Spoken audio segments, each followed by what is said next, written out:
Saúdo aos queridos irmãos com a preciosa paz do Senhor Jesus. Este é o nosso quarto volume, um comentário hermenêutico sobre o livro do Apocalipse, o que certamente está lhe trazendo alegria, contentamento, edificação espiritual. Este é o nosso propósito e o nosso objetivo, fazer com que os amados e queridos irmãos em todo o planeta possa receber da parte de Deus essas revelações deste precioso livro que edifica e enriquece-nos o nosso conhecimento, o nosso saber e nos traz também gozo e edificação espiritual para as nossas vidas.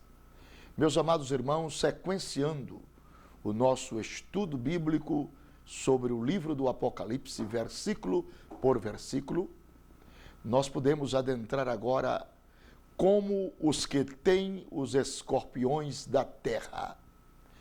Foi-lhes dito que não fizessem dano à erva da terra, nem a verdura alguma, nem a árvore alguma, mas, todavia, outros sim, somente aos homens que não têm na sua fronte o selo do Deus vivo. E a Bíblia também diz que foi-lhes permitido, não que os matassem, mas que por 5 meses os atormentassem. E o seu tormento, diz a palavra de Deus, era semelhante ao tormento do escorpião quando fere o homem. Vejamos, meus amados e queridos irmãos, estes sofrimentos catastróficos que acontecerão àquelas pessoas que não foram aptas de serem arrebatadas no dia do Senhor. Veja que sofrimentos deploráveis que todos os moradores da terra serão acometidos por ocasião do transbordamento da ira de Deus sobre o planeta Terra, sobre aqueles que ficaram, sobre aquelas pessoas que não foram ávidas de serem arrebatadas por ocasião da volta de Cristo. É isto que o Apocalipse traz e quer nos falar nesta oportunidade. A Bíblia diz que nunca houve nem jamais haverá um dia como este dia. O profeta Sofonias nos apresenta 11 deploráveis ais que acontecerão por ocasião do juízo de Deus, da grande tribulação que acometerá todos os homens que não tiveram o selo do Deus vivo. A Bíblia diz, no livro de Sofonias, que haverá escuridão, que haverá trevas, que haverá densas trevas, que ali chorará amargamente o homem poderoso. É o dia da vingança de Deus, quando vier para se vingar daqueles homens que em tempo oportuno não constituíram a Jesus Cristo como seu Salvador e como seu Senhor.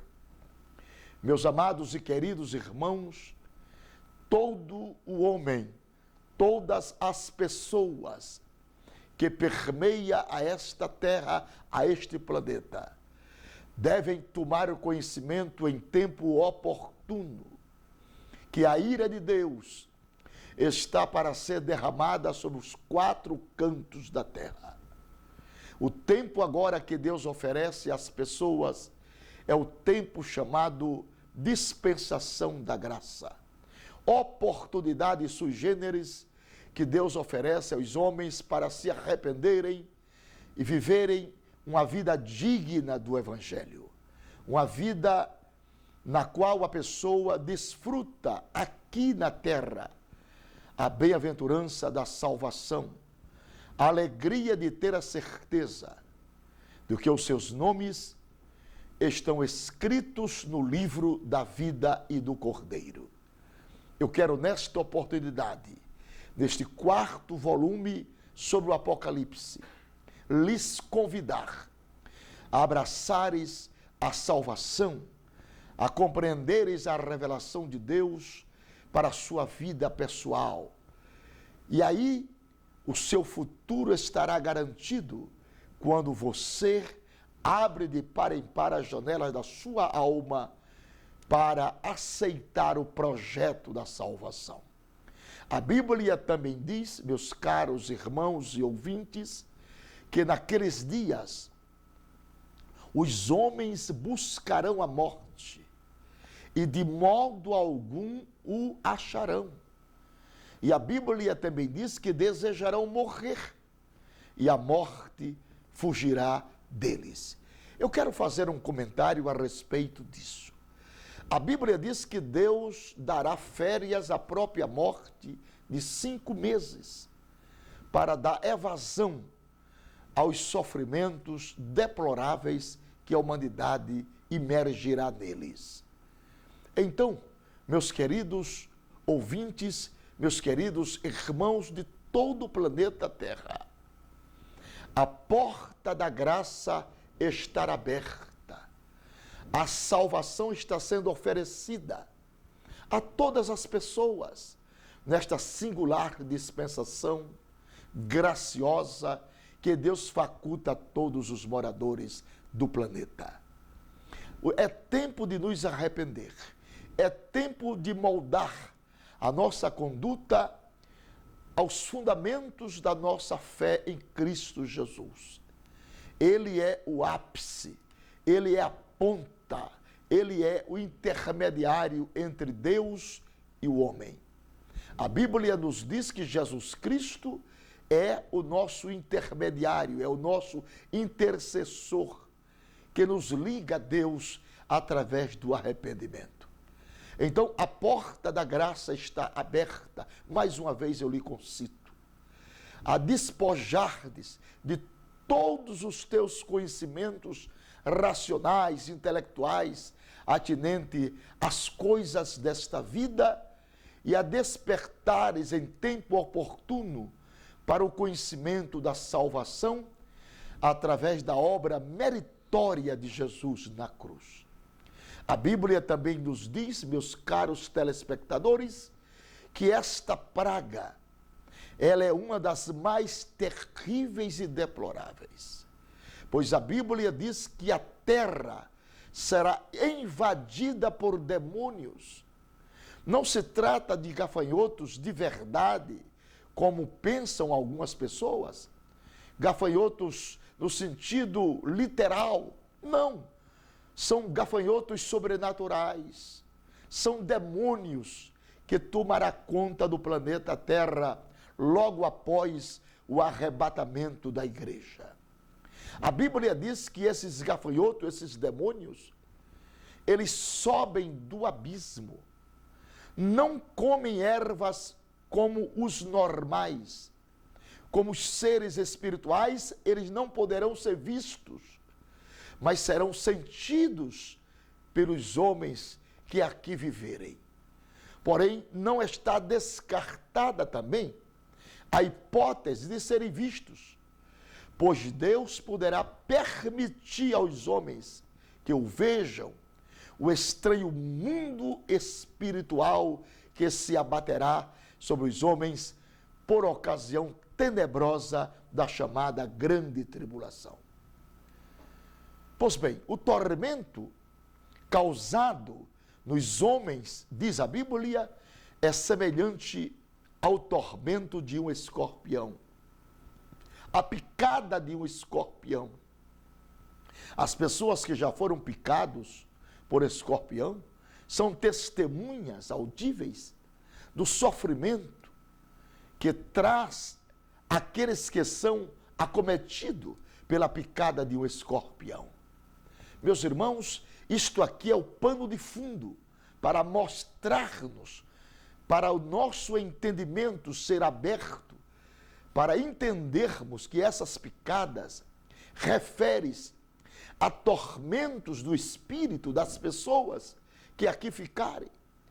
A inquietude generalizada que as pessoas serão acometidas, serão deploráveis, Não existe palavras, não existe pensamentos que nós podemos externar a respeito desses catastróficos sofrimentos que a humanidade padecerá.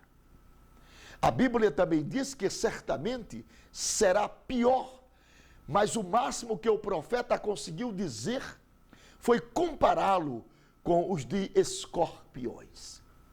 É claro que nem todo mundo será atingido, mas somente aqueles que não têm o selo do Deus vivo. Ou seja, tem o selo da besta em suas testas. Aí está o sentido mais abrangente da profecia. O selo da besta em sua testa. O número 666, que fala a respeito da trindade maligna, besta, dragão e falso profeta.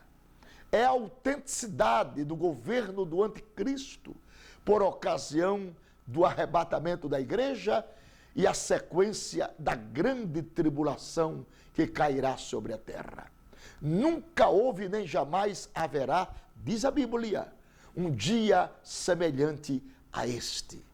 Quando a Bíblia fala de dia, está falando de sequência do curso da história, dos sofrimentos terríveis que as pessoas que aqui ficarem haverão de padecer. Nós temos agora a sexta trombeta tocando em evidência. E o João na ilha diz assim: e ouvi uma voz que vinha das quatro pontas do altar de ouro que estava diante de Deus, a qual dizia ao sexto anjo, que tinha a trombeta, veja bem o que estava escrito: solta os quatro anjos que se acharam presos, ou que melhor dizendo, se acham presos junto do grande rio Eufrates. E a Bíblia diz que foram soltos os quatro anjos que haviam sido preparados para aquela hora, para aquele dia, para aquele mês e para aquele ano, a fim de matarem a terça parte dos homens. Meus queridos irmãos, meus queridos ouvintes, é inenarrável estes sofrimentos promovidos por esses demônios que atingirão as pessoas. Veja bem que aqui está preparando-se para a grande batalha de Armagedon. A Bíblia diz que naqueles dias o sangue dos homens darão no freio dos cavalos, e os judeus da época levarão 7 meses sepultando o cadáver no vale de Meguido. Tudo está preparado, tudo está pronto para acontecer o desenrolar tenebroso do cumprimento definitivo das revelações escriturísticas e escatológicas do Apocalipse. A Bíblia diz mais além que essa praga também é terrível. Glória ao nome do Senhor. Pois 4 poderosos demônios que há milênios estão amarrados no grande rio Eufrates, localizado no Iraque, desaguando no Golfo Pérsico, serão libertados para causar uma grande mortandade. Mais de 2 bilhões pelas estatísticas atuais. Essa é uma das principais razões porque aquela parte do mundo está sempre em estado de guerra. Aproxima-se, meus irmãos, a hora mais horrenda de libertação. Há novamente um parêntese no capítulo 10 do Apocalipse e no capítulo 11, e para falar dos 2 profetas que Deus enviara para pregar nas ruas de Jerusalém. Esses dois homens misteriosos pregarão durante 3 anos e meio, anunciando a chegada do grande Rei Jesus Cristo. Veja, todos os meus irmãos, como Deus se projeta na história para trazer o cumprimento definitivo da sua gloriosa e perfeita palavra. Deus levanta 2 profetas, chamados de 2 testemunhas, para vaticinar, para serem porta-vozes, para serem arauto do grande eu sou, para serem arauto de Jesus Cristo, para promover a celebração histórica de juízos impenitentes que cairão sobre o planeta Terra. E a Bíblia diz que durante esse período, ninguém poderá fazer nada contra eles. No mundo inteiro, há muitas pessoas que odeiam essas 2 testemunhas do Senhor, mas não podem fazer nada contra elas, pois a palavra diz que Deus lhe concederá e concederei as minhas 2 testemunhas, diz o Senhor, que vestidas de saco profetizem por 1260 dias.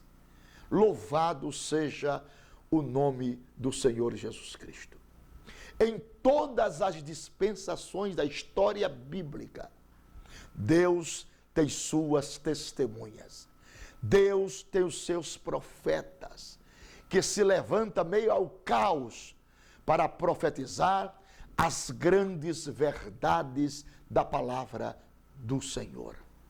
Deus não fica em silêncio por tempo indefinitivo, não, ou por tempos indefinidos.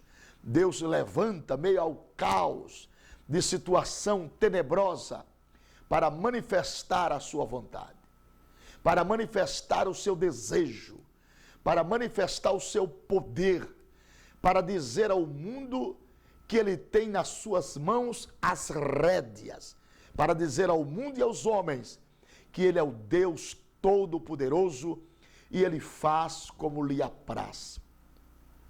Ele não tem conselheiro, ele é aquele que mata e não vai preso, ele é aquele que dá ordem e não recebe ordem. E quando ele empenha a sua palavra, ali está inserida a sua gloriosa e bendita honra. De tal forma que essas 2 testemunhas serão levantadas por Deus para profetizarem, para anunciarem que Jesus está voltando para implantar o seu reino milenar sobre a terra. Alguns interpretam que sejam Elias e que seja Moisés. Elias e Moisés são muito parecidas, porque uma tinha poder de fazer cair fogo do céu, Elias, e outra tinha poder de transformar águas em sangue, Moisés. Mas esse departamento, meus queridos irmãos, não nos fora revelada com clarividência precisa e necessária. Existem assuntos da Bíblia que Deus abre-nos uma porta. Existem outros assuntos bíblicos que Deus só permite que a vejamos pelo um buraco da fechadura. Contentemo-nos então com aquilo que está revelado. Deuteronômio 29 e 29. Diz a Bíblia que as coisas reveladas é para nós e as não reveladas é para o Senhor nosso Deus. Um dia todas as coisas na eras eterna nos serão reveladas com toda a clarividência precisa. Agora, disse Paulo, compreendemos em parte, entendemos em parte, e essas coisas que nós entendemos em parte é suficiente para nos traduzir gozo na nossa alma, é suficiente para trazer a bênção de Deus para os nossos corações. Meus irmãos, sequenciando, diz a Bíblia que estas são as 2 oliveiras e também são os 2 candeeiros que estão diante do Senhor de toda a terra. E diz mais a palavra: e se alguém lhes quiser fazer mal, das suas respectivas bocas sairá fogo e devorará a todos os seus inimigos. Meus queridos irmãos, somente Deus pode ter tanto poder assim para facultar a estas duas testemunhas históricas e proféticas, como mensageiros seu, como promotoras do juízo, para que os homens em tempo hábil possam se arrepender. Por isso a pregação de 3 específicos evangelhos: o evangelho da graça, que é esse pregado pela igreja; o evangelho eterno, que será pregado por 2 anjos no período dramático, histórico da grande tribulação. A Bíblia diz que quando o anticristo erigia a imagem da besta, 2 anjos povoam o céu atmosférico, trazendo nas mãos o evangelho eterno e dizendo: não adorem a besta nem a sua imagem, adorem a Deus. Isso é pregação do evangelho. E haverá os mártires, que serão martirizados por proclamarem a sua fé no grande dia da cólera de Deus sobre a terra. São os rabiscos que ficaram pelo caminho e se arrependerão e selarão a sua própria salvação pelo seu sangue. Mártires de todo o tempo da história profética. E também tem a pregação do evangelho do reino, que será confiado pelos judeus por ocasião do milênio. Veja que em todas as dispensações, Deus faculta oportunidade para que os homens se arrependam. Que Deus de amor, que Deus de misericórdia é este? A Bíblia diz que Deus não tem prazer na morte do ímpio, mas ensina o caminho do arrependimento. A Bíblia diz: pois se alguém lhes quiser fazer mal, importa que assim seja morto. Aí está a condicionalidade de Deus às suas 2 testemunhas. É imposta-lhes condições para que eles sejam mortos, sejam martirizados. E a Bíblia também diz que elas têm poder para fechar o céu, para que não chova durante os dias da sua profecia. E diz mais além: e tem poder sobre as águas, para convertê-las em sangue, e para ferir a terra com toda sorte de pragas, quantas vezes elas quiserem. Isso está no livro do Apocalipse, no capítulo 11, versículo de 3 a 6. Então, é o suficiente nós entendermos os qualificativos, os atributos desses 2 personagens do capítulo 11, que aparecerão neste período dramático da história para sancionar os juízos de Deus. Deus confia a ele poderes sobrenaturais, até para fechar o céu, para que não chova sobre a terra. Impressionantes são os desígnios de Deus. Impressionantes são os propósitos de Deus e os elementos que Deus usa para sancionar os seus juízos. Veja como Deus se utiliza do próprio vento, como Deus se utiliza das próprias águas, como Deus se utiliza do próprio fogo, agentes da natureza criada por Ele, para promoção de julgamentos sobre os homens. Deus tem recursos ilimitados, inquestionáveis, para aplicar o cumprimento definitivo de sua preciosa palavra. O livro do Apocalipse é, sem sombra de dúvida, o molde que Deus tirou de toda a humanidade, do seu passado, do seu presente e do seu futuro, para advertir os homens em tempo hábil, em tempo oportuno, a se converterem dos seus maus caminhos e encontrar em Deus a saída necessária para adentrar aos céus pelas portas.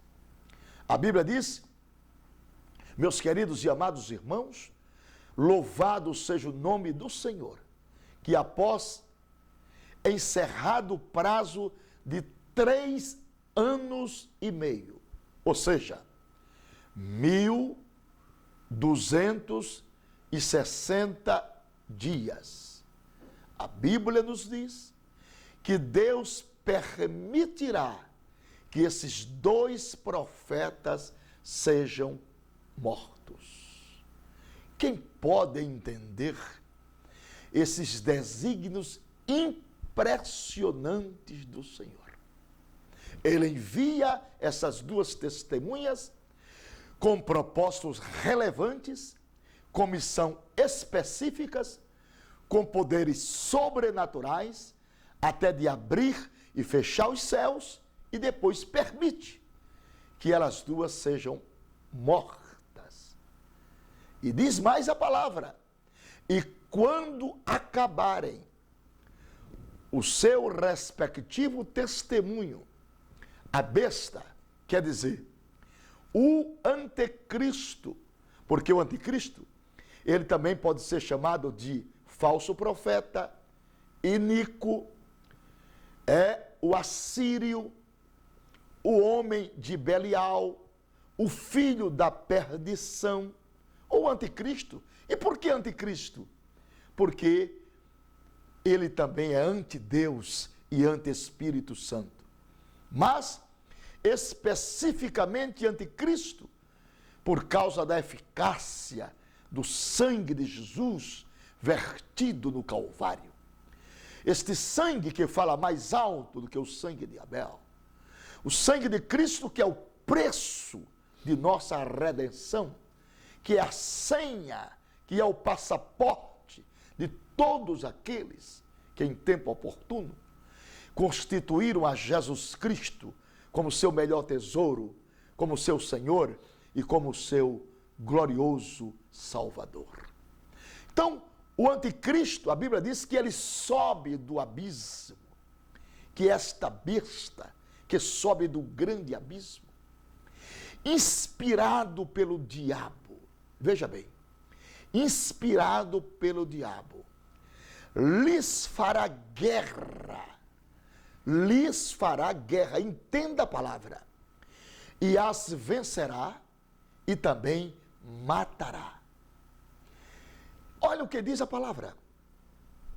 E jazerão os seus corpos na praça da grande cidade. Que cidade seria esta? Esta cidade não é nada mais, nada menos do que Jerusalém. Jerusalém, aquela que Jesus falou que mata os profetas. Jerusalém que apedreja aqueles que a ti são enviados. Jesus vaticinou esta palavra antes de sua crucificação no Monte das Oliveiras. E aqui está outra vez o cumprimento definitivo. Jerusalém sendo um palco sanguinolento de profetas que vieram em nome do Senhor e foram mortos, foram trucidados, outros foram crucificados. Jerusalém que se abateu 14 vezes, em 14 dinastias e impérios, mas que das cinzas ressurge agora, floresce como narciso no deserto. Jerusalém, cidade do grande Deus, palco exclusivo das profecias, de onde deu-se os maiores acontecimentos proféticos na história da humanidade. Jerusalém e Babilônia, berço da civilização, cidade histórica, onde os cumprimentos fatídicos, reais, absolutos, plenos, indeléveis das profecias se cumpriram ali, através dos profetas, através de Jesus Cristo, dos apóstolos, que ali estiveram pregando o Evangelho e deixando para nós este legado, que é a palavra do Senhor. para darmos sequência às grandezas espirituais da graça de Deus. Então, Jerusalém, que espiritualmente se chama Sodoma e Egito. Glória a Deus. Como entender essas coisas, a não ser por uma revelação, meus irmãos? Os conhecimentos que nós aurimos do Senhor, eles vêm de 3 fontes. Ninguém tem razão de se gloriar em nada.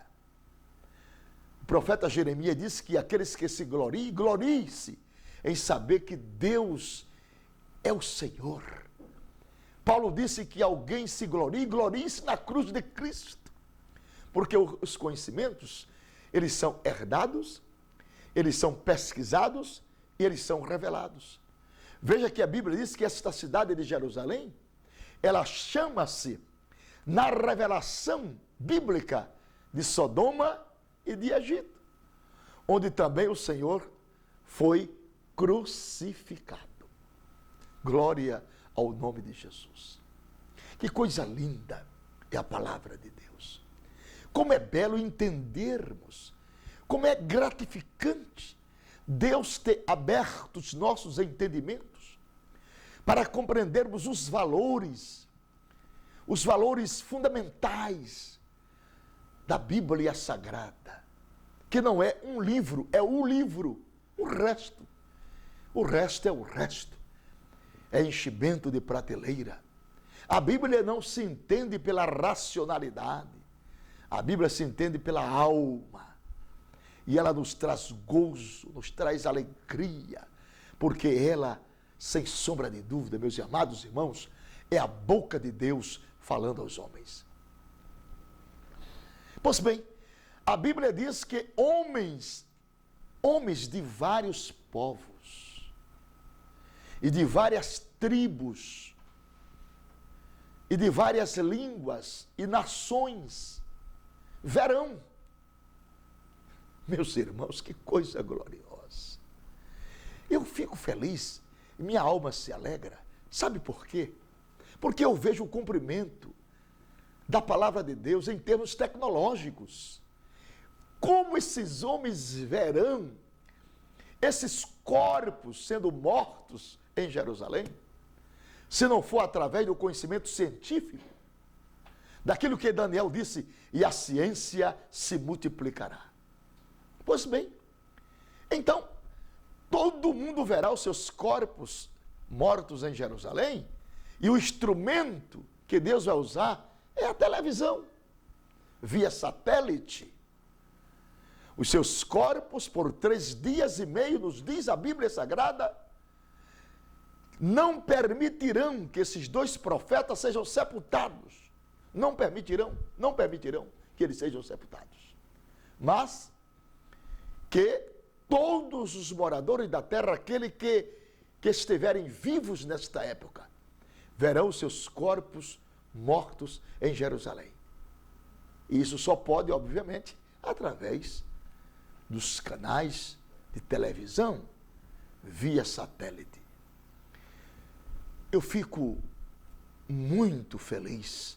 Isso me dá o desejo de ser mais crente, porque a palavra de Deus, ela cumpre-se em suas minúcias, em seus detalhes. Como isso nos traz uma sensibilidade profunda na nossa alma, um gozo extraordinário no nosso espírito, em vermos pequenos detalhes e preciosas e grandes e impressionantes lições. E a Bíblia diz mais que os que habitam sobre a terra se regozijarão sobre eles e se alegrarão. Veja, e mandarão presente uns aos outros. Porque esses 2 profetas, veja bem, esses 2 profetas atormentaram os que habitam sobre a terra. Você sabe o que isso significa? Isso significa o seguinte: será uma comemoração mundial Isso nos mostra a grande escuridão espiritual da humanidade. Até hoje as pessoas não conseguem entender o projeto de Deus, o plano de Deus, a graciosa salvação em Deus. Eu costumo dizer que o engenheiro conhece de engenharia, o médico de medicina, o advogado de direito, o juiz é o intérprete das leis, na sua aplicabilidade também, mas o homem, a imagem e semelhança de Deus, não conhece Deus. Porque não conhecendo a palavra, não tendo a revelação da palavra, ele jamais poderá conhecer os desígnios de Deus, os propósitos de Deus, os caminhos de Deus e a verdade de Deus. Mas a Bíblia diz, e Paulo escreveu, que Deus ocultou estas coisas, estas verdades dos sábios e entendidos e revelou aos pequeninos. Revelou aquelas pessoas que abriram seus corações para aceitarem o projeto de Deus, o plano de Deus. E agora nós podemos entrar e sair, né, nesta revelação bendita e preciosa e sermos edificados, como eu estou ensinando a vocês essas verdades, esses pormenores, esses detalhes, fruto de uma revelação sumária de Deus. Isso me alegra, isso me edifica, e eu tenho certeza que você aí, na sua casa, com a sua família, com seus amigos, está também sendo edificado, sendo mais crente, porque os céus e a terra passarão, mas as minhas palavras, diz o Senhor, jamais passará. A Bíblia diz em sequência, meus amados irmãos, que depois daqueles 3 dias e meio, aleluia, aleluia, o Espírito de vida, vindo da parte de Deus, entra nessas 2 testemunhas, entra nesses 2 profetas, e a Bíblia diz que eles se puseram sobre os seus pés. Isso significa ressuscitaram. Aleluia! E diz a Bíblia que quando o mundo ver o triunfo da ressurreição desses 2 abençoados profetas enviados da parte do Senhor, cai sobre a humanidade um grande temor sobre aqueles que ver os seus corpos sendo ressuscitados. Somente Deus tem este glorioso poder de ressurreição, de tornar vivo o que está morto, de alegrar o que está triste, de restaurar o que está cansado. Só Deus tem este poder, só Deus tem esta força de trazer a vida quando as esperanças do homem fraquejam no campo de batalha. A Bíblia diz que quando eles ressurgirem, que o temor cair sobre aqueles que visualizarem este ato maravilhoso.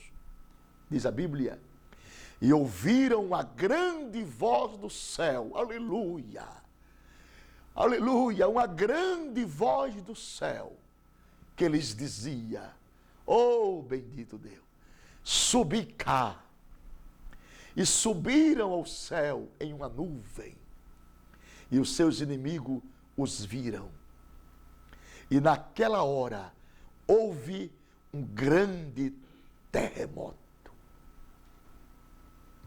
Meus amados irmãos, é imensurável, é inenarrável, é impressionante a majestade de Deus na aplicação do juízo. Falta-nos palavras para discorrer sobre a grandiosidade desses fatos, dessa história profética que nos impressiona. Como é majestoso o poder de Deus. Não existe vocabulário capaz de persuadirmos aos homens com a grandeza extraordinária desta revelação no livro do Apocalipse. E o que me faz pasmar é como João, esse apóstolo do amor, com seus dias avançados, suportou visualizar essas extraordinárias revelações. A Bíblia diz que naquela hora, repito, houve um grande terremoto. E deste terremoto, diz a Bíblia, caiu a 10ª parte da cidade. Que cidade é essa? Da cidade de Jerusalém, onde será estabelecido o palco de toda a história final da humanidade. E digo-vos mais, já está armado este palco. Tudo já está pronto. Os judeus convergem para Israel para receber o seu Messias no grande dia triunfal da história profética. Aleluia! Aleluia! Jesus virá de maneiras excelentes para cada agrupamento de povos. Em 1 Coríntios, capítulo 10, verso 32, Deus divide a humanidade em 3 grupos: judeus, gentios e igreja. Para os judeus, ele virá como Messias e libertador. Quem são os judeus? São todos os descendentes de Abraão, de Isaac e de Jacó. São chamados na história bíblica de hebreus, Israel, filho de Israel ou israelita. Quem são os gentios? São os não-judeus, chamados de nações, gregos ou estrangeiros.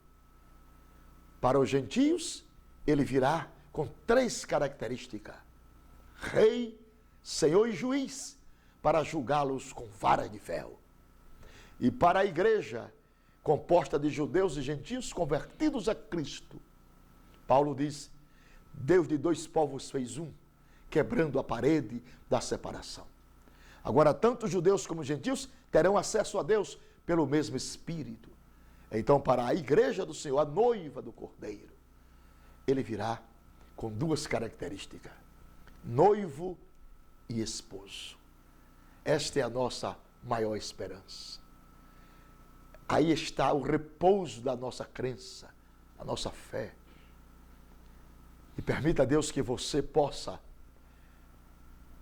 visualizar este vídeo e a ouvir esta mensagem do Apocalipse, este comentário hermenêutico sobre este livro, que cada dia que leio me impressiono mais com essas extraordinárias revelações.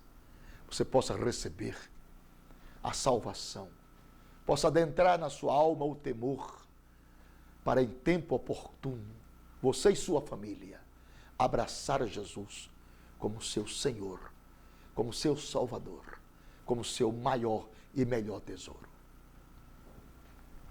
Meus irmãos, a Bíblia também diz que quando aconteceu o terremoto, foi isso que João viu, a Bíblia diz que foram mortos 7.000 homens. E os demais ficaram atemorizados e deram glórias a Deus. Isso está escrito no livro do Apocalipse, capítulo 11, versículo de 7 a 13. Vejam bem, meus queridos irmãos, que houve um temor sobre os moradores da terra. Houve uma graça especial de Deus para atrair os homens a crer, a conceberem que Deus é o Senhor da história. E ele não tem prazer em nenhuma dispensação que os homens morram sem o conhecimento de Deus. E nós vamos analisar mais além o que está escrito na sequência desta mensagem, do capítulo 11, versículos 7 a 13. Vamos sequenciar com esta palavra. E a Bíblia diz mais além: chegou a hora da sétima trombeta tocar. Glória ao nome do Senhor. E quando a primeira trombeta tocou, diz a Bíblia que houve do céu grandes vozes que diziam: o reino do Senhor passou a ser de nosso Senhor e do seu Cristo. E ele reinará. E ele reinará pelos séculos dos séculos. Meus queridos e apreciáveis irmãos, mais uma vez, eu quero partilhar com você desta extraordinária revelação. Isso significa dizer que os demônios queiram ou não queiram, que o mundo queira ou não queira, que os poderes constituídos dos homens queira ou não queira, o futuro rei desta terra chamar-se-á Jesus Cristo. E a Bíblia nos diz que ele reinará de mar a mar, e o seu reinado jamais terá fim. Eu creio pedagogicamente, literalmente, a minha fé me diz que este reinado será no sentido mais absoluto, irrestrito possível. Deus tem o controle do mundo em suas mãos. Deus tem a chave que abre e ninguém fecha, que fecha e ninguém abre. De tal forma que chegou agora o momento da grande batalha, da batalha final. No Apocalipse, capítulo de número 10, versículo 3 e versículo 4, Deus usa, aleluia, Deus usa, meus irmãos, a sua arma secreta. Você sabia que Deus tem armas secretas? Eu quero falar sobre essas armas secretas de Deus que está esculpida no capítulo 10 do Apocalipse. Estas armas secretas são os 7 trovões. Que mistério! Que coisa impressionante, magnífica, exuberante, colossal. E veja todos, que quando os trovões rebominaram na ilha, trovejaram, dos trovões saíam vozes. E quando João foi escrever, o anjo do Senhor disse: sele-os e não escreva o que os trovões falaram. A Bíblia diz que clamor com grande voz, assim como ruge o leão. E quando clamou, os 7 trovões fizeram soar as suas vozes. Aleluia! Quando os 7 trovões acabaram de soar, João disse: eu já ia escrever, mas, aleluia, ouvi uma voz do céu que dizia: sele-os o que os 7 trovões falaram, e não o escrevas. Caríssimos irmãos, que magnitude de palavra! Deus fez questão de não revelar a João o que estava inserida nas vozes dos trovões. É como o livro da redenção do capítulo 5. Celes por dentro, celes por fora. Você pode me dizer o que estava escrito, se estava selado. Então há coisas na Bíblia que Deus faz questão de não nos revelar. Só a eternidade trará toda a revelação precisa. Porque agora, meus irmãos, é somente em parte. E isso é o suficiente para alegrar a nossa alma, para consolar o nosso coração e para trazer edificação para todos nós. No parêntese, entre a sexta trombeta e a sétima trombeta, Deus mostra toda a sua arma secreta, que eu repito, chamada de 7 trovões. Agora, a grande pergunta, por que os 7 trovões? Isso representa a voz do próprio Deus. Aleluia. A Bíblia diz que Deus troveja sobre a terra. A voz de Deus faz parir os servos. A voz de Deus, ela desnuda as brenhas. A voz de Deus é extraordinária, como está no Salmo 29. Quem pode suportar o trovão do seu poder? Esses trovões é a própria voz de Deus Todo-Poderoso. A Bíblia diz que os trovões falaram, mas não foi permitido ao profeta escrever. Escrever o quê?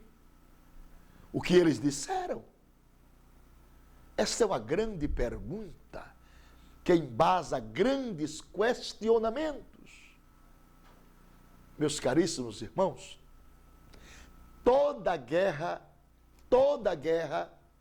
tem suas estratégias e tem os seus segredos militares. Isto são as guerras de Deus. Isso são os segredos de Deus que Ele fez questão de não nos revelar. Aleluia!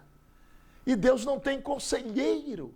Quem primeiro deu os conselhos a Ele para receber? Geralmente, meus irmãos, isso é decisivo para a derrota permanente do inimigo de nossas almas. Louvado seja o nome de Jesus. Os 7 trovões significa que são 7 estratégias finais de Deus para a derrota permanente de Satanás. E este daria tudo para acontecer essas estratégias.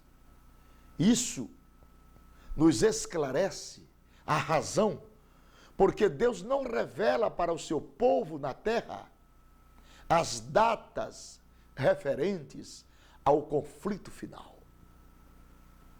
Deus reservou, Deus guardou no seu depósito de segredos para não trazer revelação neste tempo, nesta era. Estas datas não são reveladas por causa de Satanás e dos seus demônios. Deus guarda em segredo as 7 chaves, aleluia, para trazer em tempo oportuno toda a clarividência necessária desses grandes e extraordinários mistérios do Apocalipse. Mas agora nós vamos ver o momento da batalha. Este momento da batalha, ele está inserido no capítulo 12 e no capítulo 13 do livro Em Eminência. Nós temos ali os participantes da luta. E ali são citados, veja bem, são citados 7 personagens ou grupos misteriosos. Bendito seja o nome de Jesus. Que coisa extraordinária. Que coisa exuberante, magnífica. Nós vamos agora apreciar estes 7 personagens citados ali. Estes grupos misteriosos que aparecem no capítulo 12 e no capítulo 13 do livro. Primeiro, aparece uma mulher, na qual se diz que estava vestida do sol. Glória a Deus. Quero fazer um comentário a respeito desta mulher vestida do sol. Querem alguns exegetas titularizar que esta mulher seja a igreja, seja Maria, o que eu discordo. No sentido mais literal, no sentido mais pleno da palavra. Por que não poderá ser Maria? Por uma razão óbvia. O nascimento de Jesus Cristo foi virginal. Jesus Cristo é unigênito de Deus e primogênito de Maria, significando que ela teve mais filhos após o nascimento virginal de Cristo. Para que nós viéssemos a este mundo, o ímen de nossa mãe foi rompido de fora para dentro. Mas para que Jesus viesse a este mundo, o ímen de Maria foi rompido de dentro para fora. Aqui está o grande mistério, grande enigma da encarnação do Verbo. Então, não pode ser Maria. Também não pode ser a igreja. Porque no dizer de Paulo, a igreja não é mulher, a igreja é virgem. É chamada de noiva do Cordeiro. E você há de convir comigo que há uma diferenciação bastante acentuada entre uma virgem e uma mulher. O tratamento aqui não é de virgem, é de mulher. E isso fala-nos da perda da virgindade espiritual de uma nação chamada Israel. O centro nefrálgico das profecias. 75% da Bíblia é direcionada a Israel. É direcionada a esta terra que matou os profetas, como disse Jesus, e apedreja os que a ti são enviados. De tal forma que a aplicabilidade mais racional, mais correta, mais compreensiva, é que esta mulher seja Israel. E que patrioticamente falando, você há de convir comigo, Jesus Cristo é judeu. O segundo personagem da história do capítulo 12 de Apocalipse é que aparece uma criança, chamada de filho varão. Aqui está a criança, Jesus Cristo. E você sabe que Herodes lançou um censo nesta época para matar todo primogênito macho de 2 anos para baixo. E Jesus ia entrar nessa história de morte precoce. E foi quando Deus apareceu a José em sonhos e disse para José: pega o menino e leva para o Egito. E o menino foi levado para o Egito até a morte de Herodes. Quando o mesmo profeta diz assim: do Egito chamei meu filho. E Jesus vem para Jerusalém de novo após a morte de Herodes. E o terceiro personagem que aparece no capítulo 12 é um dragão vermelho, que na lei da aplicabilidade mais correta é uma figura também tipológica de Herodes, que queria matar o menino, que parava de frente da semente da mulher, Cristo, para lhe tragar o filho varão. E Deus o arrebatou para o céu através da ressurreição. Aleluia! Que mistério! Que coisa gloriosa, como eu fico feliz. O quarto personagem da história é Miguel. Miguel aparece. Miguel é o guardião de Israel, é o superintendente dos anjos. É o único que aparece na escala gradual como arcanjo, quer dizer, superintendente ou maioral de anjos. Aparece também outro personagem que é o quinto, a semente, que significa os descendentes da mulher. Aleluia! São os judeus que aparecem aí na história profética, com toda a clarividência.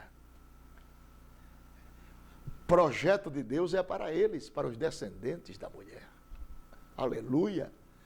João disse que ele veio para o que era seu, mas os seus não receberam. O projeto de Deus era para Israel. Jesus chorou no Monte das Oliveiras e disse: Jerusalém, Jerusalém, que mata os profetas, apedrejas aqueles que a ti são enviados. Quantas vezes eu quis te ajuntar debaixo das minhas asas, como a galinha faz aos seus pintinhos, e tu não me quisestes. Depois ele vaticinou juízo para Israel. Eis que vossa casa ficar-vos-á deserta. A mulher foi para o deserto, até o dia em que digais: bendito que vem em nome do Senhor. Veja bem, meus irmãos, como aconteceu, como a profecia é fiel.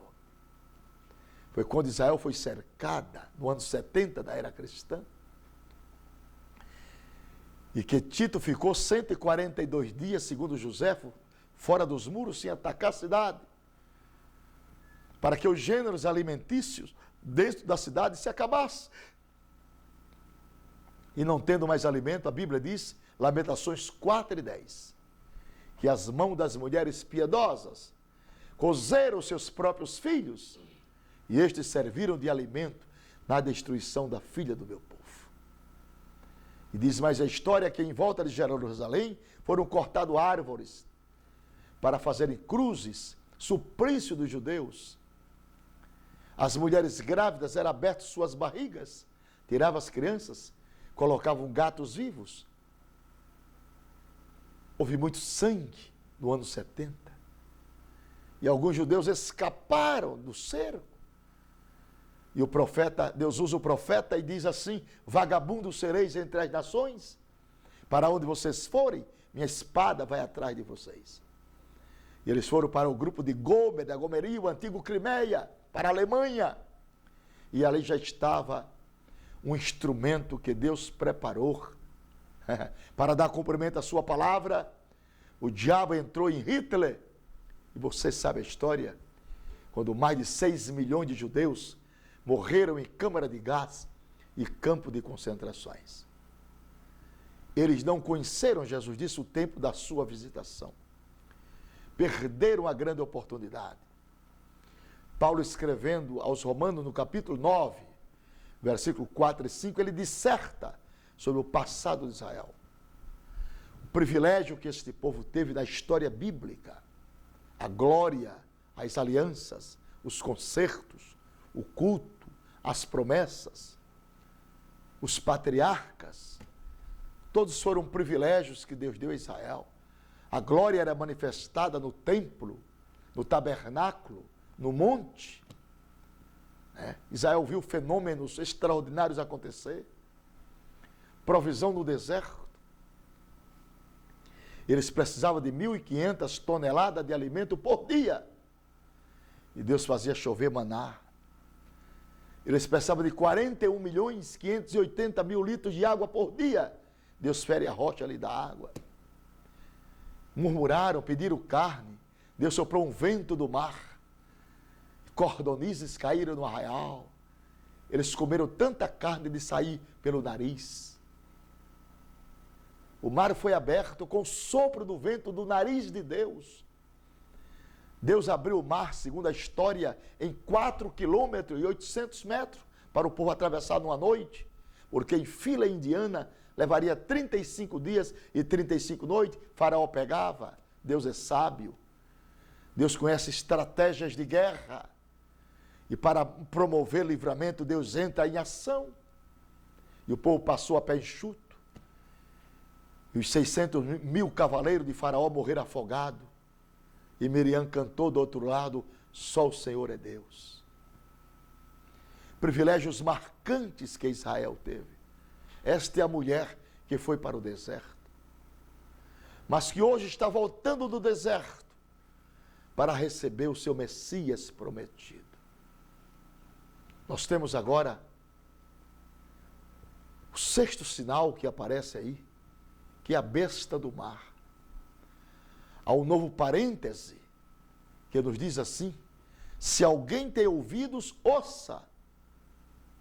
E se alguém leva em cativeiro irá. E se alguém matar a espada, necessário que a espada seja morto. E diz mais a Bíblia: aqui está a perseverança e a fé dos santos. Apocalipse capítulo 13, versículo 9 e versículo 10. Então, meus irmãos, aqui está uma revelação preciosa a respeito desses dois capítulos, 12 e 13, da aparição desses personagens, que Deus faz com que entre em evidência para sequenciar o acionamento dos poderosos juízos de Deus sobre aqueles homens e mulheres que não têm o selo de Deus. O capítulo 13, versículo 9 e 10, diz assim: então se revela o sétimo personagem. Que personagem é este? A besta da terra. Você há de convir comigo que aparece no capítulo 13 duas bestas. O que é besta? Besta no sentido literal é um animal de carga. Um animal de carga que tem poderio, que tem força, mas não tem raciocínio. É dirigido por instinto animal. Esta besta tem poderio, mas não tem discernimento espiritual. A besta da terra fala de um poder político e a besta do mar fala de um poder religioso que se levantará neste grande período dramático da grande tribulação. Mas qual seria o significado destes 7 personagens? Além do que já lhes falei, vamos compreender com mais clarividência o significado destes 7 personagens desses 2 capítulos. A mulher que está nesse personagem do capítulo 12, diz a palavra que viu-se um grande sinal do céu. E o que é que João viu? Está aí, uma mulher vestida do sol. O que é que aparece mais? Tendo a lua debaixo dos seus pés e uma coroa de 12 estrelas sobre a sua cabeça. E diz a Bíblia que a mulher estava grávida, gritava com ânsias e com dores de parto, sofrendo tormentos para dar à luz. Apocalipse 12, verso 1 e 2. Quando uma mulher é citada nas profecias, geralmente significa a nação de Israel, chamada no Antigo Testamento de esposa do Senhor, certo? Porque a igreja de Cristo é chamada de noiva do Cordeiro. Noiva do Cordeiro. No Velho Testamento, Israel é a esposa do Senhor. Mas no Novo Testamento aparece a igreja, não como a esposa do Senhor, mas como a noiva do Cordeiro. Eu quero que você faça essa diferença entre esposa e noiva. Ou ainda, eu quero comentar mais sobre uma religião depravada, como por exemplo, a prostituta da Babilônia, citada em Apocalipse capítulo 17. Aqui em Apocalipse 12, quem está é a mulher vestida do sol. Simboliza o quê? Está claro que a mulher simbólica, ela é simbólica e por isso não tem nada a ver com Maria, mãe de Jesus. Eu estou repetindo o que vos ensinei há momentos passados. E que também não é a igreja, pois a igreja, repito, é chamada de virgem, é chamada de noiva. E esta mulher estava grávida. Pode ser a prostituta Babilônia, pois estava desviada de Deus. A mulher estava vestida, mas vestida de quê? Vestida do sol. Vestida do sol. E isso significa vestida com a glória de Deus. Pois no Salmo 84 está escrito que Deus é sol e escudo. Além do mais, queridos irmãos, a mulher está sobre a lua, que é o igual símbolo de trevas, e não debaixo, como a prostituta babilônica. E diz que ela tem uma coroa de 12 estrelas. O número 12, como você deve saber, representa o povo de Deus, representa Israel, como sejam as 12 tribos, a igreja formada por 12 apóstolos. É essa simbologia que representa o número 12. Agora, como a igreja não pode ser representada aqui, conforme já foi demonstrada, só restou uma alternativa. Que alternativa é essa? Israel. Repito, esta nação que desenvolve na profecia, e especialmente no Apocalipse, um papel fundamental. Um papel específico. Um papel maravilhoso.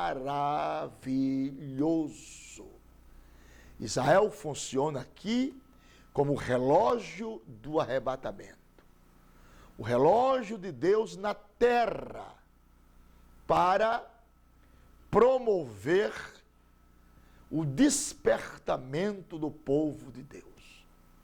Jesus mesmo disse: olhai para a figueira e para todas as árvores. A figueira é Israel.